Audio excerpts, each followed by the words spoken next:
கேரளாவே நடுநடுங்கிட்டு இருந்த ஒரு காலகட்டம் தான் 1985 இருந்து 1986. ஏன் இந்த வருஷத்தை நான் சொல்றேன்னா, ரிப்பர் சந்திரன் இவர் ஒரு சீரியல் கில்லர்.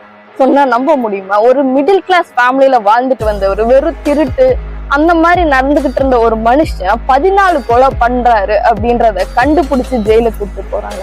இவரோட மென்டாலிட்டி எப்படியா இருக்குன்னா, எந்த பெண்கள் வீட்டுல தனியா இருக்காங்க, யார் அப்பா அம்மா விட்டு வெளியே வந்திருக்காங்க, புருஷனை விட்டு வெளியே வந்திருக்காங்க, புருஷன் இல்லாம இருக்காங்க, குழந்தைங்களை வச்சு தனியா இருக்காங்க அப்படின்றத பார்த்துட்டு நைட் டைம் அவங்க வீட்டுக்கு போய் அவங்கள இந்த சுத்தியல் வச்சு தலையில மட்டும் அடிச்சு கொள்ற ஒரு ஸ்டைல் தான் இந்த ரிப்பர் ஸ்டைல். அதனாலதான் இவருக்கு ரிப்பர் சந்திரன் கூட பேர் வந்துச்சு.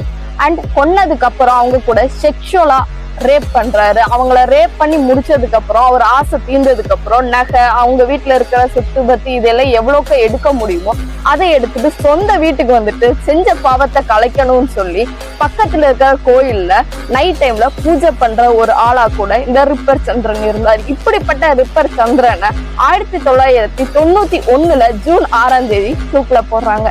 ஆனா இன்னும் இந்த ரிப்பர் சந்திரன் பேரை வச்சுட்டு இந்த கேரளால குழந்தைங்களுக்கு சோறு ஊட்டுற பழக்கம் இருக்கு. எப்படிப்பட்ட சீரியல் கில்லரை எப்படி மாத்திட்டீங்க பாத்தீங்களா?